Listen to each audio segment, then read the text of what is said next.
Synced up with a period. On the moon cycle. On the moon cycle. I do the synced up joke every single time. Really? Well, I didn't do it one time, and it was a really bad episode.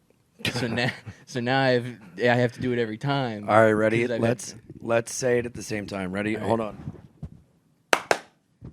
Synced up like a period.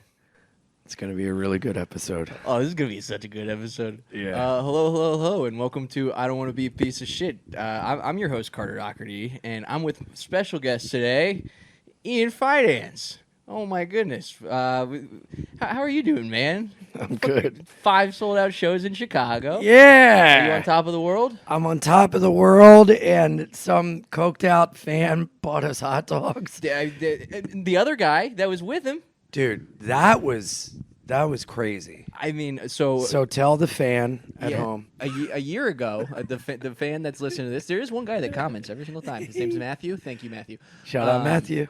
And so maybe a year and a half ago, I totaled my car and had a blackout night where I lost everything and lost my wallet, and I thought it was all going to be gone. And about 5 days later, I got a DM on Facebook going, "Hey, man, I was just walking down Pilsen, and I found your wallet." And then tonight, lo and behold, after the show, I walk out, and we're just talking to this guy, and he says his name's Jeff. And I was like, "Your last name start with like a C or something?" And he was like, "Yeah." And I was like, "Did you return a wallet to a guy?"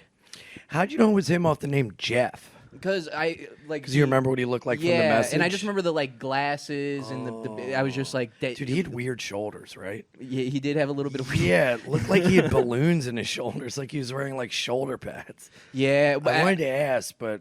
No, I think he's just jacked as hell underneath that. No. I know he wasn't. No. I feel bad. But he's a really nice guy. Yeah. I mean, Shout out. Shout out, Jeff. You're a good guy, Jeff. Jeff, and you're the I'm sorry goddamn about man. the shoulders. I just was wondering if you got stung by bees. Yeah, and his buddy bought us hot dogs. But the odds of you randomly, because you weren't even, because I said, meet me at the hot dog spot, get your car. And then I kept going to the door of Zany's to like leave and then come back and then leave. And then I left. And while I was walking into the hot dog place, they walked by. So the happenstance of all this happening was just so serendipitous. And moments like that make me go, we're either living in a simulation or God is real. Well, I think one infers the other. Maybe the simulation is made by God. I don't know. Don't they say that simulation theory is religion? Do they? They say like we have this idea of God because it's really our programmer. So can't you just look at God as like the great programmer in the sky? Mm-hmm. I guess you can. And you think this was all God's plan that I met that guy tonight? I don't know if it's God's plan, but I definitely think I like to live in a world where things happen, and to me, it's like a from the universe being like, "Got your back." What do you think this sign meant? What sign? Was it saying anything that I saw this guy again? No, it doesn't just- need to say it's anything. crazy. It's just to let you know you're taken care of, and that everything's a-okay. Okay. Are you religious? I mean, I don't know. I mean, I struggle with God, but I know I like if what's it hurt to believe in something? Like, what's it hurt to say, like, you know, coincidences can be a sign that something's out there and it's got your back. Like, why not believe that? And to be cynical and say that it's not that, it's like, well, I'd rather live in a world where it is because that's what makes me happy. And you can live in a world where it's not. And if that makes you happy, then that's fine. But my way of viewing it makes me feel better.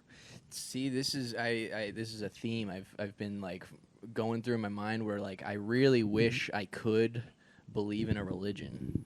Well, why do you have to believe in the actual religion? Why can't you believe in the spirit? Because I feel like religions give you a guide to live your life by, and most of them, I feel like if you follow them, you do live a happy life. But I think you need the fear of going to hell to do it. Well, I don't. Why can't you live in the fear of living in hell now?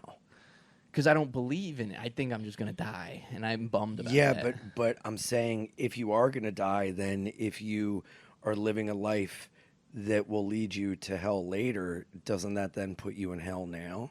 Yes, and that's the thing that So is difficult to. what if there is no afterlife of heaven and hell? What if it's only the life you live, and you can either live a hellacious life or a heavenly life? So why wouldn't you live the heaven life now? Well, in whatever way that holds you to a standard that makes your life heavenly. Because temptations make you feel good for a temporary time. So then could that temptation not be a little slice of heaven? I guess if you look at it that way. Like, why does the temptation have to be hell? Like, what's your temptation? Well, to like do drugs. Yeah, but won't that cause harm? Yeah, and that's so what then I mean. Will harm not then lead to quote unquote hell on earth? Like, yes, but it takes like the mindfulness and awareness to go like, well, yeah, I'm gonna feel good for like 30 minutes, but then I'm gonna feel really bad for a day. But if you have, it's hard to think about the day part when you're only in the 30 minutes part. yeah, but isn't mindfulness a form of like consciousness and a conscious contact with something that's not you? Like, is mindfulness to me is like the peak of being present and centered. Mm-hmm. So like that to me is the goal of living in a close contact with something out there that is giving me the best peace of mind to then exist in a way that's quote unquote like heaven on earth, because I'm present, I'm mindful, and I'm aware. And so I'm aware of what my actions can be. And if I know the action is going to lead somewhere bad, choosing to live in somewhere good is like using something out there to keep me on the level. Does that make sense? Yeah, well, like if life is good, if every present moment you can try to frame it as a good moment. Like, so if you're always like, yeah, and if you're gonna die, and all you have is the moment, don't you want the moment to be good, which can be equated to heaven? it's just it's so tough to know what the really good things are, because you grow up. Like, I feel like growing up as a kid, I go like, parents tell you to eat healthy food. But you go, I don't want to eat the healthy food because the bad food tastes so good. So I'm just going to eat the bad food all the time. And then it does it, and you do it in defiance of the people telling you these rules. And then eventually you get fat and you're like, well, what? Oh, because if I just listened to what they said when I was a kid, I would be living a happy life. But it's so hard to do that because you just don't want to. At least I don't. I don't know how you feel. For sure. Yeah. I mean, we're eating hot dogs right now. Yeah. But it's like the hot dog can feel good, and then you can feel good in choosing to like work it off, or like choose tomorrow to make the healthy choice, and you go, wow, this feels better than yesterday. Wow, that feels good. So like you can, it's all about perspective. You can make anything feel good, or like look at the bright side of anything, I guess. The struggle I really have is like when you get something good, you only kind of want to escalate to something gooder later. You're like, I already had the good. I want it gooder than that now. So like a way that I... Isn't it better? Yeah. Not gooder. But I like to talk funny. And ain't no God gonna save you from that. I think it's I use cummed a lot, and I always think that's a funny cummed. way. Yeah, yeah, or like yeah, I say or gooder on comes, purpose. Gooder, yeah. I just want somebody to go, that's not right, and I go, I know. Yeah. I like saying ain't. Ooh, ain't's a good one. Yeah. Ain't's very cash. I've been saying I was down in Texas saying y'all a lot. I always say y'all. And I ironically have said howdy my whole life. Like every time I see somebody, I go, howdy. Like, that's nice. But as a Midwestern guy, so everybody would go, hey, you're not supposed to say that. But then down there, they're like, oh, you from here? Oh. Because other people are hitting me with howdy. Normally I say howdy and they go, hey. I say yo, but I could never end my sentences with yo. That always bothered me about Wiggers. Yeah. Because they'd be like, yo, I'm not going to that party, yo. And it's like, that sounds so put on. That's Jesse Pinkman from Breaking Bad. That's exactly how he talks. Would he go, yo, here's the sentence, yo? Yeah. Or would he go, here's the sentence, yo? I think he would end it with yo, not the bookends. Having the middle, like the yo sandwich, I always felt was so put on. It's like you get one yo. Well, because I think either start or finish. They're trying to replace the N-word. No, I think dude is. I think N-word is dude. You can replace the N-word with dude. Man. or man. Mm-hmm. The N word Dude is just black people's dude or man. Yeah. Or like, oh, I guess you use dude that way too. Like, Yeah. dude. Yo, this dude. Mm-hmm. Yo, my dude. This dude is robbing the store. Yeah. This duder is robbing the store. Dude. Yeah. Yeah. So do you have issues with like always wanting to escalate when you get something good in life? Yeah. Can you relate to that? I'm like a hedonist that tricks myself into thinking that it's okay. Mm-hmm. You know, like I guess like I'm addicted to everything. I'm about to rip a cigarette in a hotel room. You know, like I do everything to the extreme, and then I feel bad, and then I change my behavior until I slip and do it again. Yeah. And then, See, with the when you slip on things, are you in a place in your life where, because currently every time I slip on something, I always go, well, I'm just gonna go balls to the wall. Like I've already fucked up. Why give don't me I an just example? Like if I like tell myself, like I tried to quit drinking so many times, and then like when I finally would slip up and have a drink, I would just go, well, I'm just gonna get blackout tonight because it's like I already fucked up. Why not just get all the drinks? I'll quit tomorrow. Right. Or like if I relapse on a drug or something, I'll do that for 3 days straight instead of just like doing it once and going, what the fuck? And then how do you feel afterwards? Horrible? Horrible. And going, and I just like the self-hatred of going like, you couldn't do Yeah. it, could you? Every time. Well, my biggest fear of relapsing is not going balls to the wall and like going crazy. My fear would be being okay. Like drinking and waking up in my bed, not feeling bad, having an okay time, and then I'd go, "Oh, see? You don't have a problem anymore." And then getting caught in a cycle of hell of then chasing that okay fine night when my nights get out of control. Yeah, that's something I have the same fear of, and that is something I'm very fearful of because my last 2 relapses were kind of like that, where nobody knew. Oh yeah, the secret drinking. Yeah, I mean, mine weren't drinking relapses. Oh, what was it? Coke? Amphetamine. Oh, meth. No way. Smoke, shoot, what? Snort? Smoke. Yeah. Snorted the first time. When was the last time you did meth? Back in September. Oh, tell it to your eyes. Yeah? Are the pupils They're big? huge. Yeah, I think they got stuck like this. I dead ass. I think from like either doing psychedelics or so much meth that it stuck my pupils big. Don't they look huge? So wait, when People did you tell me do this. meth last? In September. September. And then when was the last time you drank? October. Dude, you're doing great. Doing fine. Why just fine? I don't know. I feel like I'm on a bad downslope right now. In what way? I was like really good for a while of meditating every day, exercising, journaling. Do you go just to like meetings? Being really, huh? Do you go to meetings? Nah. That's the thing. My last solo episode that I did, I just like constantly people have been telling me to like meetings are a good thing because also like reluctance. Well, it's not the meetings; it's what you learn at the meetings and how you apply it to your life. Yeah, 'Cause it's like you can go to a million meetings, but if you're not doing anything in between, what are you doing? Truly, it's the step work, the amends and shit like that, where I'm like, I don't want to do it. Yeah, but you're not there yet. Yeah. So worry about it when you get there. Yeah.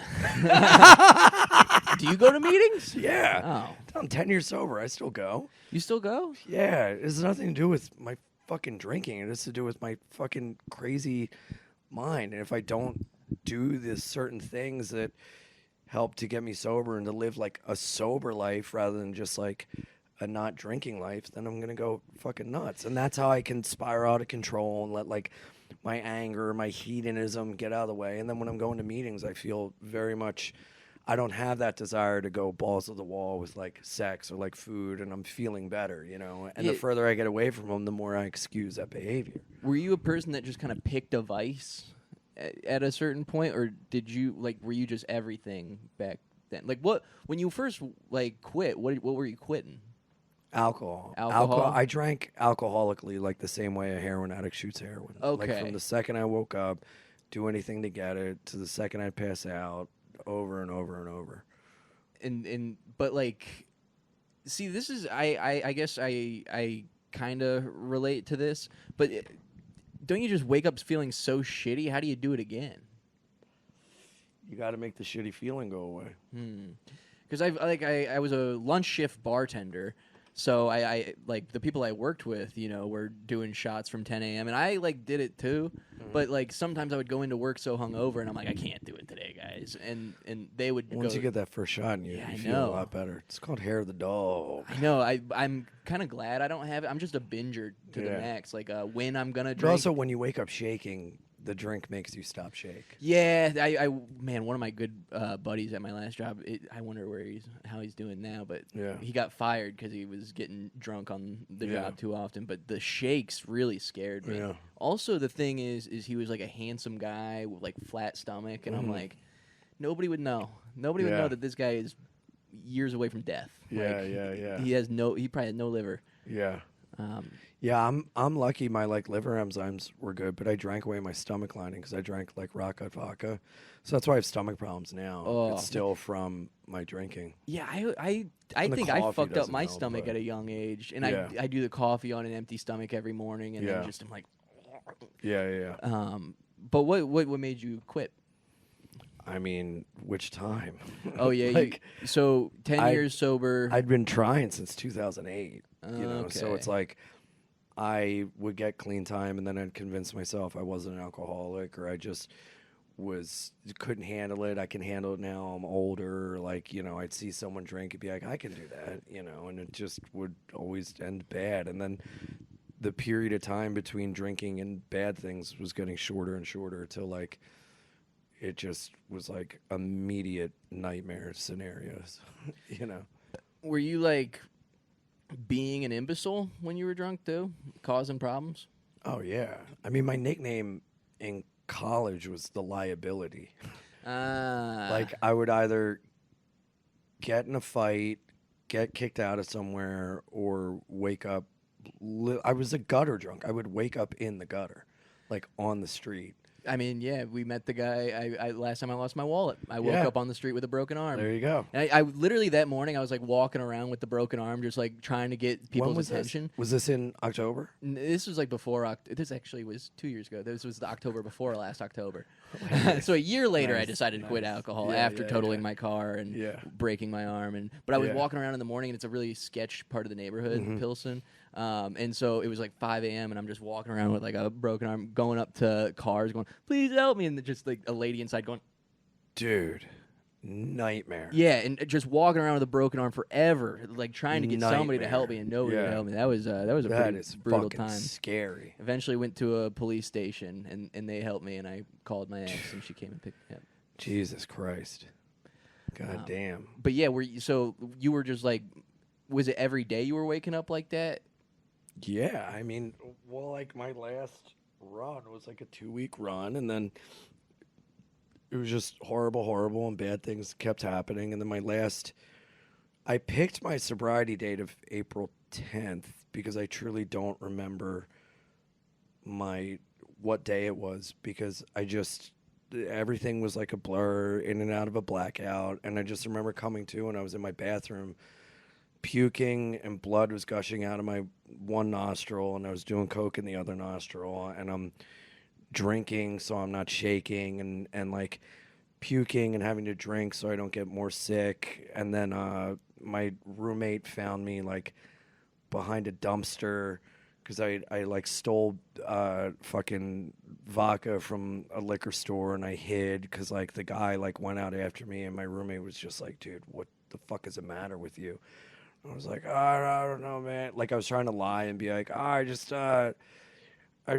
I have the flu. And he just looked at me and was like, don't lie to me. It insults my intelligence, and walked away. And I was like, ugh.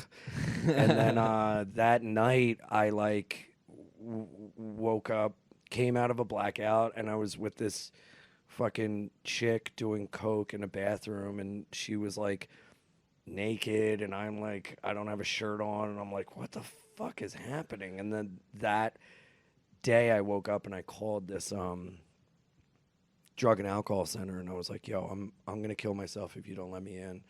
And they immediately got me in and put me on naltrexone, which is an opiate blocker type thing that basically the wire that's crossed that makes you like keep drinking and like obsessing. It like fuses that and like fixes it so that the obsession and like craving goes away. So that in tandem with like therapy, drug and alcohol counseling, and going to meetings, I got sober Yeah. in 2015.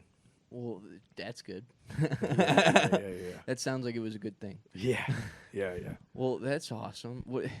And like, so when I've talked to like Mike Rainey in the past, the thing that we talked about a lot is he was like the thing that he was like I kept trying to quit, but I couldn't actually quit until I actually loved myself and like was able to not try to the hole that I was filling with all that. I had to just fill it on my own, so that I wouldn't keep having the insane cravings that I had. Well, the thing is, man, it's for me in sobriety, I would fill it with other things because the loving myself took way longer than it was way after the quitting drinking. You know, like it was, you know, even I've been in lower places in sobriety than when I was drinking. That's like a very scary place to be because you don't have that outlet or release of letting those feelings go and be numbed. You just have to take it, and that really fucking sucks. Because So like I told myself, I'm never gonna drink again, and I'll, you know, live under a bridge before I like have to crawl for help from someone. So like and again, the further I get away from these other people that have been through what I've been through, the closer I am to those bottoms in sobriety that I are like truly like despicably lonely, awful places to be, you know. like what I guess you don't have to get too into, but what was like one of the worst bottoms that you had after sobriety? I mean, dude, I've been in jail more times in sobriety than I have when I was drinking. I've been in Like what for? hospitals for like psych stuff in sobriety.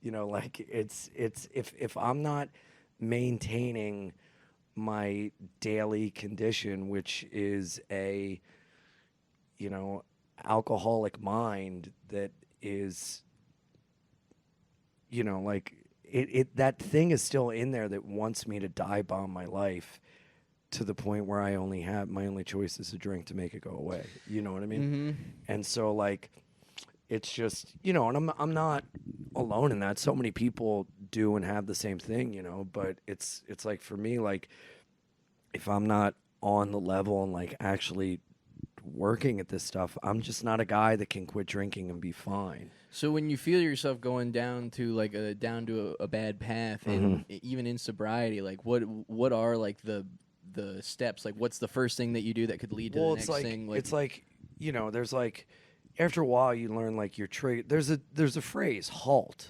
hungry, angry, lonely, tired. Like when you start to feel some type of way, you go, when was the last time I ate? How am I angry? Am I tired? Am I hungry? Am I lonely? You know, and then like, you know, you kind of pick up on the fact that like, oh, I haven't.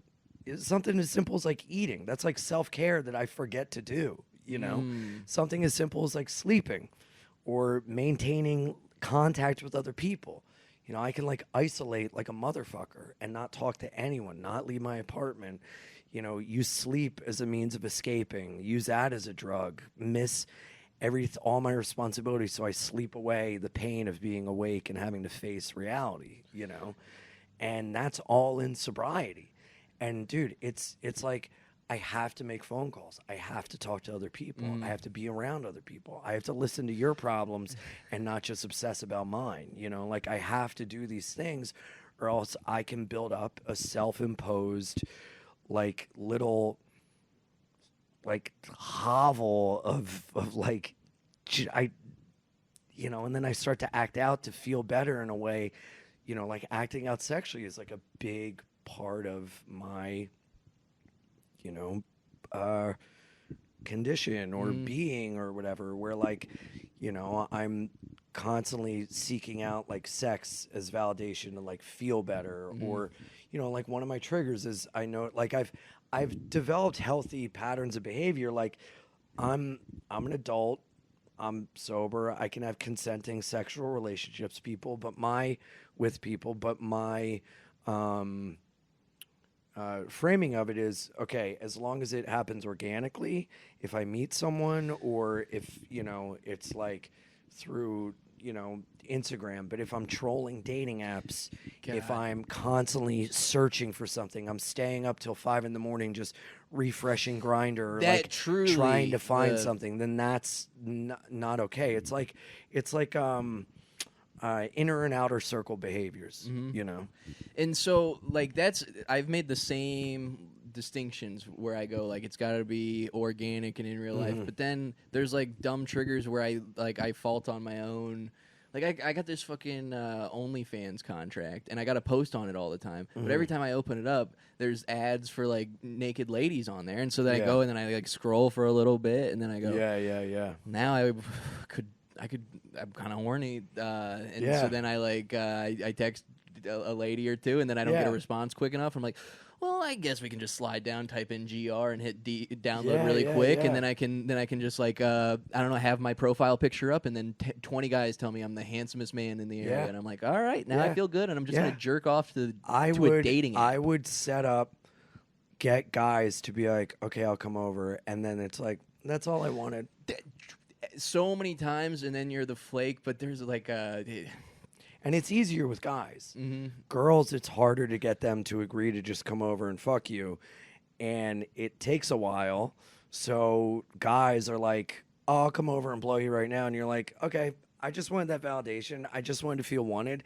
And then you got to take a step back and be like, man, that's kind of like hurtful in a way, and I'm So hurting fucked up. myself. And then, like, what do you know, it's 6 a.m. and I've just been like edging and trolling to find someone to like me and find someone to talk to me so I'm not intensely alone. And it's like, I'm off my fucking rocker and I'm 10 years away from a drink, That it's something I think about a lot, where I'm like, I feel like now I'm just more aware of all the things that I've been pushing away. Yeah. But it does make it easier to, Well, dude, like, it takes a sort through it while all. to become aware and even longer to turn awareness into action. But the action's where it's at.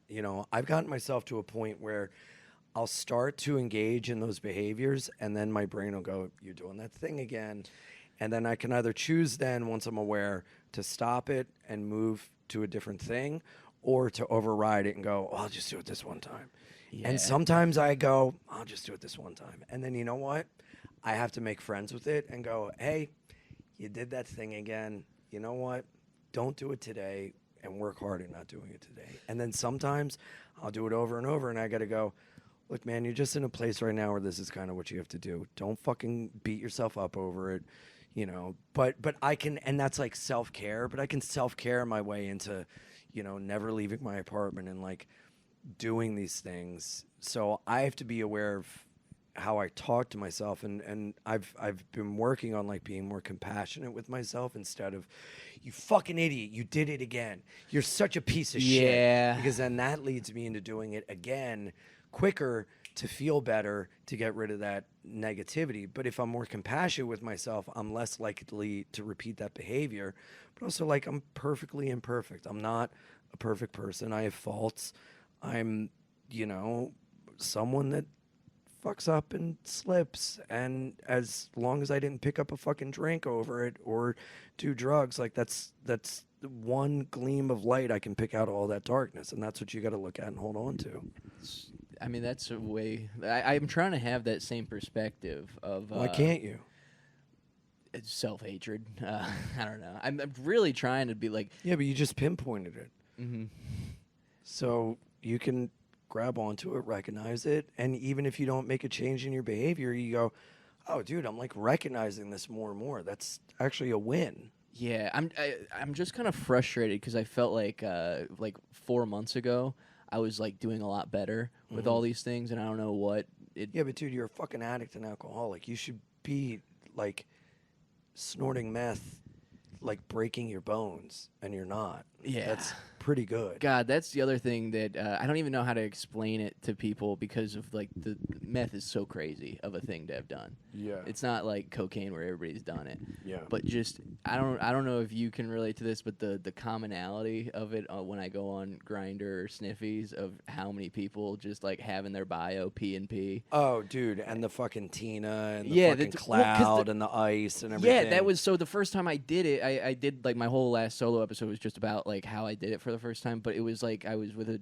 trans lady in Cleveland, and I was hammered after an open mic and at her place, and she was just like, "Do you want to do a line of Tina?" And I was like, "Is that like Tusi? Sure, I'll go do What's it." Tusi? That's like the Diddy drug, the pink stuff. What's that? It's like cocaine and Molly mixed together. I don't know. It's okay. I think it's like a research chemical yeah. type thing. But I thought I was like on the ground floor of a new cool drug. Yeah. And I didn't realize I was snorting meth until. And like, so what happened? I just did it for 2 days, and then eventually, like, I was like, "This is crazy." And With I her? looked up, Tina and what it was. I And was like, you stayed up for 2 days? yeah, like 2 nights I didn't sleep, and we Jesus just kind Christ. of hooked up for 3 days straight, and then like started like hearing things and freaking out, wigging out, course. and then it was like, "I'll never do that again." Yeah. Then a week later, different translating in Cleveland. Yeah. Damn, I gotta move to Cleveland. The first lady was attractive. Yeah. Second lady, Yeah. I did That's it more how it for ends up going. Yeah. And that's like a big where I just know like if I start doing like the hookup, now that's a part of it to me where it's like that's the truly what I want is both those things combined. Yeah. So I know once I start doing just the hookups, it's gonna lead to that because it's just what I'm escalating to, and it's I don't know. I'm trying to sort out all the things in my brain of like I do know that I enjoy it when I'm there. What? Being high and like hooking up. Oh, hooking up in general. Yeah. Yeah. I do know, like, I don't, like, I actually enjoy myself doing it. But the way that I get it, I feel is, How do you get it? the Grindr Apps and everything. Yeah, Right, it's just right, so right. Yeah. like you walk in and it's just no connection whatsoever, and it doesn't do anything positive for the brain. There's no way. I can't do that anymore. I really can't. And I've struggled with whether or not I am bisexual or I'm just addicted to sex and I'll take what I can get when it's easy. Same. You know, but then it's like I do have standards, and it's like I'm not like lecherous in the way of like I'll just like fuck anybody and give me this, oh, you're a fat hairy guy, let's go. It's like no, I have like a very specific type, but sometimes and it's taken a while, dude, but I can clock where I'm at and how I'm feeling mentally when I am engaging those behaviors. Like, dude, I went up to JFL for the first time ever. I'd been wanting it for years. I auditioned every year and I got rejected. And then like this year they were like, hey, do you want to audition? And we were like, no, I'm not putting myself through this again. And then they were like, okay, will you come up and perform? Yeah, and I was rules. like, yeah, fuck you. Yeah. So like, dude, I was so excited. It's something I've wanted for so long. It was like this amazing thing. And the very first show, I fucking ate a dick, dude. And in between shows, I went back to my hotel, changed my clothes, took a shower, like couldn't believe how bad it went. And then everyone else is like, dude, it wasn't even. And I'm like, hey, you don't understand. I had it in my mind that this was going to be the greatest thing. You know, funnily enough, right before I go on stage, they got all these cans of water, like with French words on it. They got these boxes of water, blah, blah, blah. About to go on stage, I go to the bartender, I go, can I get a water? And she goes, yes. And she turns around and opens this can and gives it to me. And I'm like, oh, I guess it's like a French liquid death. I took a swig and it was a beer. And I was like, oh, what the fuck? I was like, yo, I asked for a water. And she goes, yes. And I go, water. She goes, nah, you said a bigger blonde beer. And I go, that doesn't sound like water. And then they go, coming to the stage, Ian Fidance. And I'm like, oh my God. So I was like a fucking mess, dude. And yo, the second show, it wasn't what I wanted it to be. I went back to the hotel.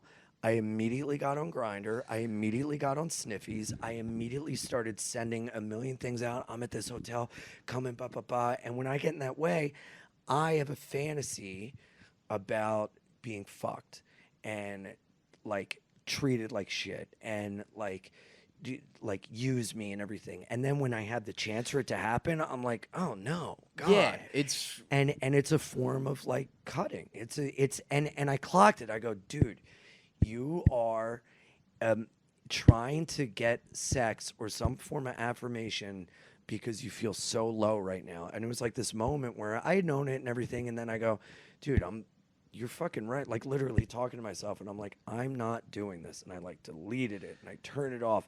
And yo, I felt so good the next day that I recognized it, didn't meet up with anyone, because it's the same way I would do with a drink, where I would feel like the switch went on and you could not fucking stop me from going in that liquor store, getting a bottle, going out, drinking, and finally feeling like I can breathe. And it's the same fucking thing. And so I got to recognize X, Y, and Z is going on, and that's why I'm going to these old patterns of comforting behavior that are really, really harmful for me. You know, and you, like it, God, it just feels like it's just a thing that's never gonna stop, right? But it does. It does. It does. Yeah. I mean, that's the thing. It takes fucking work, dude. It's like if you're the real deal, fucking addict and alcoholic, which it sounds and seems like you are, it doesn't fucking stop ever. So you have to work on it, which in a way is freeing because you know how to arrest it and deal with it. And when it gets out of control, you know there's a solution. And you're not this, is it ever going to end? Yeah, when you choose to fucking end it, you know? And it comes back, but fucking everything does. That's fucking life. You can't flick a switch and have things go away forever. Like, shit's always going to come back. You're always going to, it's like stand-up, dude. You're always going to work on a certain aspect of it, whether it's a joke, whether it's not saying during your entire set, whether it's like, well, I got to work on my act outs, you know, like I got to work on that. Like there's always something to tinker and address. And the only way to become more aware of it is by keep doing the fucking work. What else are you going to do? Life will be boring. Life's boring for a lot of fucking people. And for people like us, it's not because of our fucked up heads.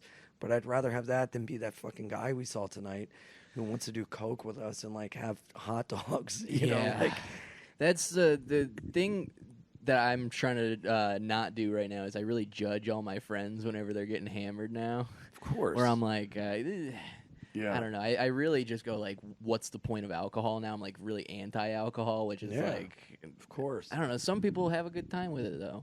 Yeah, but also like, sure, they can. But also, it's something that is so insidious, and like, if you notice, like, there's some people that have a good time with it, but yet they can't stop having a good time, and they want to keep having a good time, and you know, like I have friends that have quit drinking for a while and then start to drink again, and every single 9.999 out of 10, whatever, I'm trying to say, it's late, I'm tired. Yeah. They'll tell you that, like, man, it was so much better when I wasn't doing this.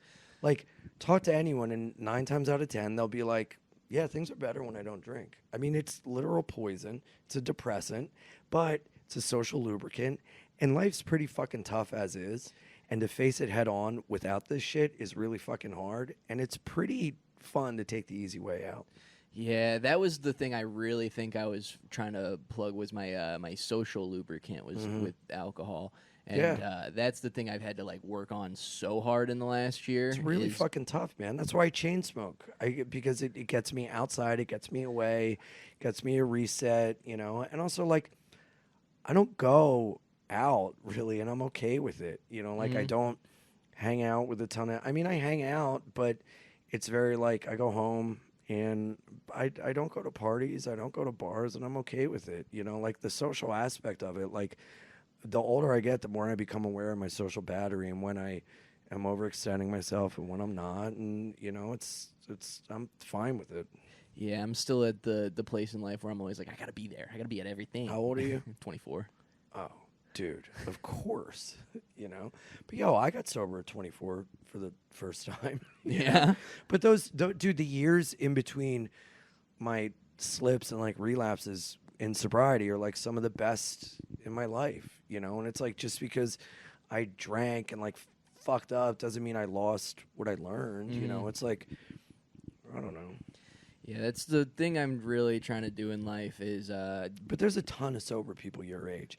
And again, not to like harp on it, but there's a lot of young people in sobriety in those meetings, and you just find your tribe and you find fucking people, and you know, like it's a cool thing to be involved in, and it helps. You can't do it alone. I know. I always the hard part is I feel like I feel like a phony almost going in, Why? where I'm like, because I wasn't like a drink. I guess I was a drink every day kind of guy. I don't know. I just go like. Yeah, but dude, there's way more bigger phonies than you.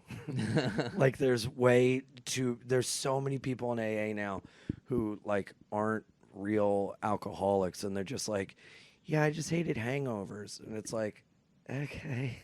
But at the same time, you can learn from them, you know? And like the whole thing is to like learn, and then eventually it's like not what you can take away from it, but what you can bring, you know? Like your story could help other people, and at the end of the day, that's what I think life is about, is taking your experience to help others. Yeah, I guess I'm replacing that aspect of life with this podcast. I mean, dude, I replaced alcohol and everything with comedy when I started, you know, and like, I don't know, everybody replaces something with something with something with something. You just got to figure out a way to make it positive, you know? And how do you feel? Where do you feel you're at right now in life? Do you feel happy? How do I come off? I don't know. Well, insanely happy all the time, but they always say that those are the people that. Yeah, I mean, look, what I struggle with is, you know, like, I always keep my shit to myself. Like publicly, I always put on a happy face because I feel like that's the decent thing to do. You don't want to bum other people out. I mean, if you listen to my stand-up, I am honest about feeling, you know, the feelings I have. But I think, you know, I've been given a gift to be able to make other people feel better and feel good and feel happy. And so, like, when it comes to not feeling that way, I, you know, have the luxury of like not sharing that publicly, and I keep it to myself. And I don't think I'm here to like bum people out, so I keep that in my close circle, and for better or worse, you know. But I am honest about how I feel, you know, but I like to do it in like a way that's still, you know, entertaining, I guess. But in this moment, I feel good. I mean, I was like stressed earlier today, but you know, like it's so cliche, but like stand up really does. It's like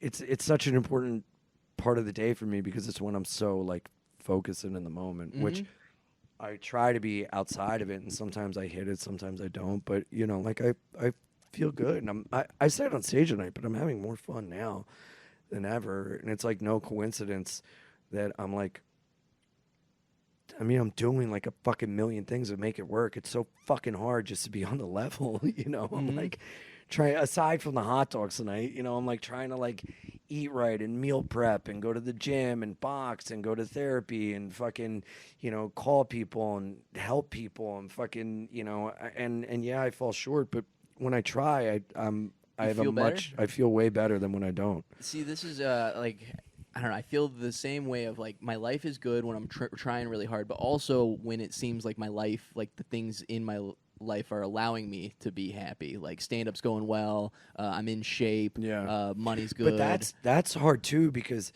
stand-up doesn't care about us. Like what we do will exist far beyond the time we're gone. You know, so it's like making your happiness dependent upon that is nowhere good. And that's why I feel like I'm realizing, because I was able to dig myself out of kind of being really depressed and it motivate my sobriety, but it was because kind of my life was starting to become pretty killer. Yeah. And now I feel like those That's things great. are starting to fade away, and I'm like, well, I can't just rely on like being on the road all the time and like those things to make me happy. I need to make my own happiness. Yeah. And so I didn't know if you had any insights on making your own happiness when stand-up isn't going your way. Oh, totally. It's in reconnecting with my relationships I had to put on the wayside to get sober and to pursue comedy. Like, I'm, at the end of the month, I'm going down to Florida to see Blink-182 with two of my friends from high school that I haven't hung out with in forever, and like I've reconnected with like old friends and family, and like never stray too far from your roots, because that's what's going to keep you grounded, and that's what's going to keep you, like, growing up I was super involved in music, and like music's so important to me, and so like I have been making an effort to like go to more concerts or get involved in this or work with this band somehow, and that keeps me grounded and happy. And finding a life outside of comedy has been like one of the best gifts. Like the majority of my friends aren't even like comics anymore. You know, they're all like musicians and tattoo artists and like fucking all my old friends I've reconnected with, which is amazing. Some of my old friends will come on the road with me, and like it's the best, dude. And that shit's the shit that's really important, because this comedy doesn't care about us, and we're lucky to do it and we're fortunate, but it's when you make that the most important thing, you live by the sword, you die by the sword. Yeah. You know? I want to control my own ups and downs, and it seems like It's fucking tough, man. You can't control the ups and downs. You control how you react to them. Yeah. You know? Like that's something that I really try to work on, is like not wanting a desired outcome, but being able to accept whatever the outcome will be.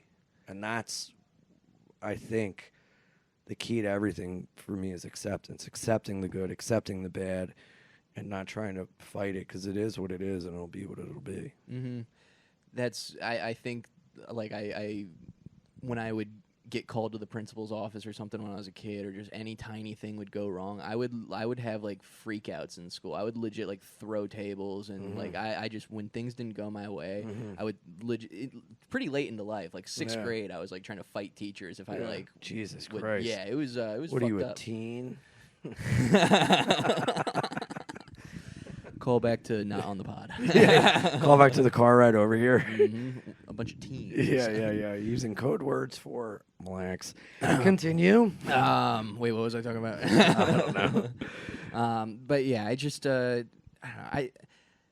I think right now I'm in a good spot, but I just, it seems like you are able to overcome a lot of the things that I struggle with, and Yeah, live but a you happy can life. too. And Why can't you? I think I am happy right now. I just am worried about becoming unhappy again. Sure, but what's that worry going to get you? Sometimes worry can be comforting, because it's like all we know, you know? Yeah. But again, man, it's like you know, you're doing these other things to like push through it. It's like, keep doing that. It's like you never stray too far from the center, you know, like when you feel yourself floating, fucking bring yourself back. Let yourself float, bring yourself back. Like you meditate, you know how it is. You know, like don't get mad at yourself because the thoughts are wandering. Recognize that it's wander, and then try to bring it back. You know, it's like you can very well do the same and feel the same. It just takes fucking work, and some days you're better at it and some days you're not. That's fine. Yeah, it does feel good when you're trying all the time. Yeah, there you go. Yeah. Exactly. So why not fucking try?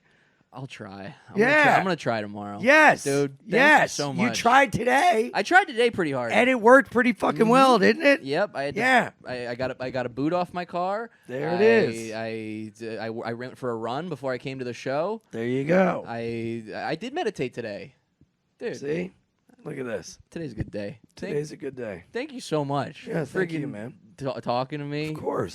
For the spots. Those were Yeah. hella fun. Yeah, It's show's been a been great. blast time. Everything Fidance. happens for a reason, brother. Is it odd or is it God?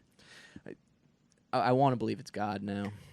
There it I'm going is. to believe in God. Mhm. All right, guys. This has been I Don't Want to Be a Piece of Shit. Follow Ian on everything. I assume you probably already do. iAnimal69 on Instagram, IanFidance.com for all my tour dates. All right. This has been I Don't Want to Be a Piece of Shit. Peace. Bye. Heavy-handed lying, my